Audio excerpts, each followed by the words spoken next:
Hello everyone. Whenever we enter in our UPSC journey, we have multiple questions in our mind. Multiple things are going on in our head that whether we will be able to complete this journey or will not be able to complete it. We'll quit in the middle of the journey. Whatever we have to decide, we have to do that. What if we'll be able to go on with the flow or we'll be stuck in the middle? If we overcome all these things, then another question arises: which books we have to study, which sources we have to study, which sources we have to follow. ये सारे multiple questions जो होते हैं वो आपके mind में चलते हैं कि उसके बाद हम लोगों का नेक्स्ट अप्रोच होता है कि हम लोग टॉपर्स के इंटरव्यूज़ देखते हैं, उनकी स्ट्रैटेजीज़ को देखते हैं और उनकी स्ट्रैटेजीज़ को फॉलो करना चाहते हैं. But let me tell you one thing very clearly, that we miss out the most important thing in our strategies, in our planning, that deciding of the optional. Optional एक ऐसा subject है जो कि आपको पूरी तरीके से यूनिक बनाता है. आप सारे लोगों से अलग कैसे होते हो, इस ऑप्शनल की वजह से होते हो. एंड वो किस तरीके से हमें ऑप्शनल डिसाइड करना चाहिए, will study letter, I'll let you know later. But let me tell you one thing, that optional is the only subject that decides everything, whether it's your rank, whether it's your post, whether it's your liking, whether it's your cadre as well. ये सारी चीज़ें जो होती हैं वो optional decide कराता है. कैसे डिसाइड कराता है, I will see in the next slide. Firstly, you need to choose your optional very wisely. आप 1 मंथ का टाइम लो, पूरी तरीके से टाइम दो ऑप्शनल को सेलेक्ट करने में. आप अच्छे तरीके से एक एक सब्जेक्ट के बारे में सोचो. अगर आप एक सब्जेक्ट के बारे में सोच रहे हो, अगर आपको लग रहा है कि उस सब्जेक्ट में कुछ डिमेरिट्स है जो कि आप पूरे नहीं कर पाओगे, आप उस चीज़ पे खरे नहीं उतर पाओगे, आप उस ऑप्शनल को छोड़ दो. आप मत पढ़ो उस ऑप्शनल को. ये बिल्कुल मत, ये स्ट्रैटेजी तो बिल्कुल मत फॉलो करना कि आपने अगर बीटेक किया, आपने अगर एमबीबीएस किया, आपने अगर एमबीए किया है तो आप उसके कोई सब्जेक्ट्स को एज एन ऑप्शनल बनाना क्योंकि हमने वो सब्जेक्ट को 5 साल या 6 साल या 4 साल, जो भी साल 2 साल पढ़ा है. बट नहीं, हम जिस सब्जेक्ट में कंफर्टेबल होंगे, जिस सब्जेक्ट हमें स्कोर अच्छा दिलाएगा, जिस सब्जेक्ट में हम ईजिली मार्क्स को गेन कर सकते हैं, वो सब्जेक्ट डिसाइड करना. सो choose it very wisely. First and foremost rule of choosing the optional is choose it very wisely. क्योंकि ये जो ऑप्शनल अभी आपका सिलेक्शन कर रहा, अभी आपने जो इस ऑप्शनल को सेलेक्ट किया, वो आपके साथ ये ऑप्शनल आपके नेक्स्ट आने वाले जितने भी तैयारी के जो भी साल होंगे उसमें आपका ये ऑप्शनल आपके साथ जाएगा. ठीक है. दूसरी चीज़, let me tell you all कि जो ऑप्शनल का सिलेक्शन तो अब हम लोग कर लिया, या अगर अभी हम करना चाह रहे हैं, बट इस ऑप्शनल का वेटेज कितना होता है, 250 marks each. So we get 500 marks for our optional subject. अगर इस 500 मार्क्स में अगर हम ईज़िली 300 प्लस मार्क्स अगर हम स्कोर कर सकते हैं, अगर हम कर पाते हैं, तो आप ये सोचो कि जीएस के 3 सब्जेक्ट्स में अगर आप 100 स्कोर कर रहे हो और आप इजीली सिर्फ 2 सब्जेक्ट्स के, एक ऑप्शनल का सब्जेक्ट के 2 पेपर्स देकर के आप 300 मार्क्स स्कोर कर रहे हो. सो ये कितना वैल्यूएबल है, इसका जो लेवल है वो कितना ऊपर है जीएस से. ठीक है. Let me tell you one more thing, that optional एक ऐसा सब्जेक्ट है जो आपको दूसरों से यूनिक बनाता है. एंड वो किस तरीके से यूनिक बनाता है, वन थिंग, GS1 सारे लोग पढ़ते हैं, GS2 वो भी सारे लोग पढ़ते हैं. पॉलिटी की बुक, लक्ष्मीकांत की बुक एक एक इंसान पढ़ जाता है. अपनी तैयारी के कुछ दिनों में, कुछ मंथ्स में पूरी तरीके से लक्ष्मीकांत पढ़ जाता है. स्पेक्ट्रम सारे लोग पढ़ते हैं, एंशिएंट सारे लोग पढ़ते हैं, मॉडर्न सारे लोग पढ़ते हैं, कल्चर के बुक सारे लोग पढ़ते हैं, हर एक सब्जेक्ट सारे लोग पढ़ते हैं. GS3 इकोनॉमिक्स सारे लोग पढ़ते हैं. तो इन तीनों सब्जेक्ट्स में, and in fact GS4 as well, ये भी सारे लोग पढ़ते हैं. एंड इन चारों GS में आप इक्वल वेटेज पर हो, सबके बराबर हो आप. अगर वो पॉलिटी के कुछ पार्ट को अगर अच्छे से जान रहा है तो आप भी उस चीज़ को जान, अगर प्रेसिडेंट के इलेक्शन की बात की तो आप भी जान रहे हो वही चीज़, वो भी वही चीज़ जान रहा है, वो भी वही चीज़ लिखेगा, आप भी वही चीज़ लिखोगे। उसमें कोई हार्ड एंड फास्ट रूल नहीं है कि आप उस आंसर को कैसे अच्छा बना सकते हो। प्रेसिडेंट का इलेक्शन है, आप उसमें कुछ बदलाव नहीं कर सकते हो, जो है वो है, एंड आपको भी वही मार्क्स मिलेंगे, उसको भी वही मार्क्स मिलेंगे। So you are on the same phase. But in case of optional, आपकी uniqueness in the answer writing matters a lot. Your uniqueness in answer writing, जो कि सबसे ज़्यादा इम्पॉर्टेंट होती है। अगर आप किसी थ्योरी को, किसी भी सिनेरियो को अगर आपने जिस तरीके से एक्सप्लेन किया है, वो ज़रूरी नहीं है कि दूसरा इंसान भी आप उसी तरीके से एक्सप्लेन करे। आपने जिस एग्जांपल्स को यूज़ किया, आपने थिंकर्स को यूज़ किया है, thinkers, I will tell you about the thinkers as well, कि थिंकर्स का क्या रोल होता है हमारे ऑप्शनल में। तो इस सारी चीज़ को लेकर के एक जो आप अपना आंसर एक प्रिपेयर करते हो, वो बहुत ज़्यादा मैटर करता है।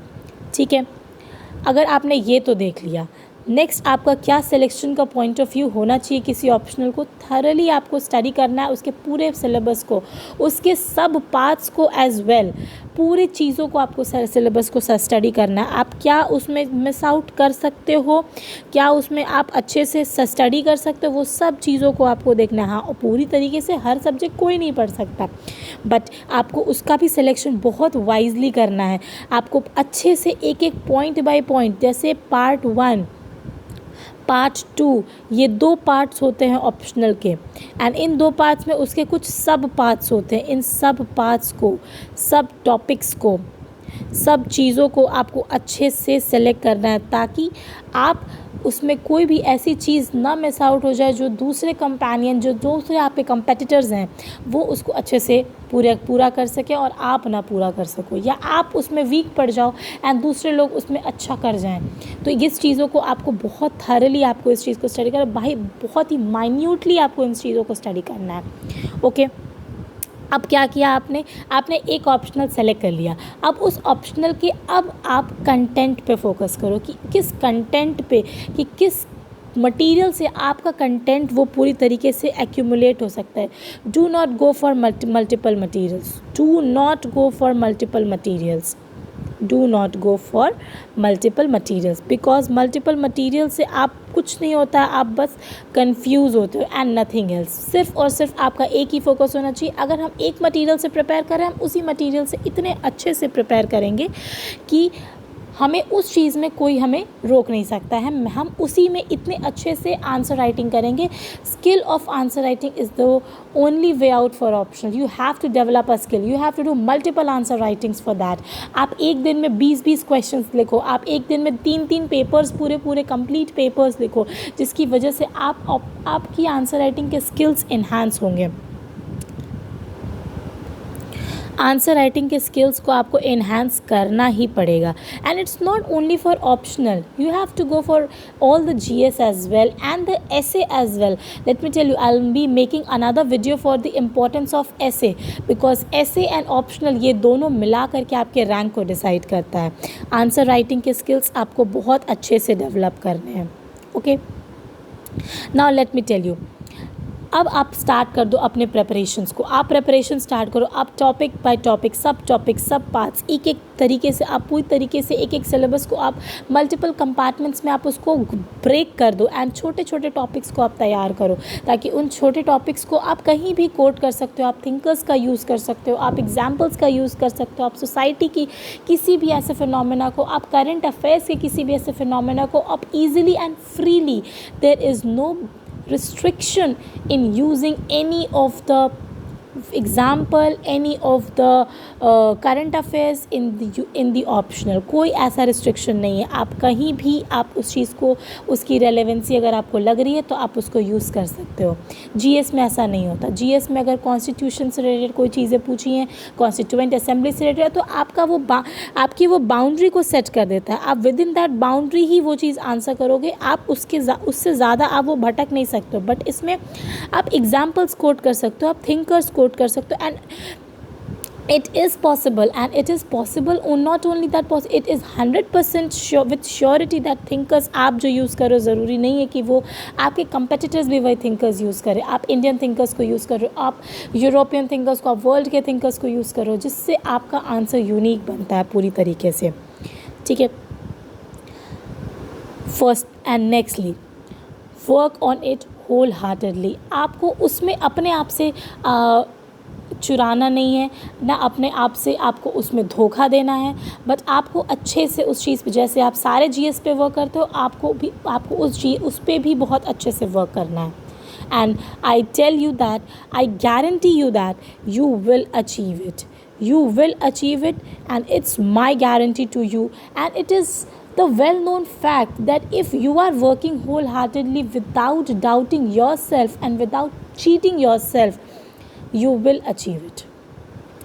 Lastly, one thing I need to tell you all that optionals को सिलेक्शन में हमें कभी कभी ऐसी प्रॉब्लम्स आ जाती है कि हम लोग गलत ऑप्शनल को सेलेक्ट कर लेते हैं, या ऑप्शनल कभी गलत नहीं होता, हम उसके लिए फ़िट नहीं होते हैं. But there is an option.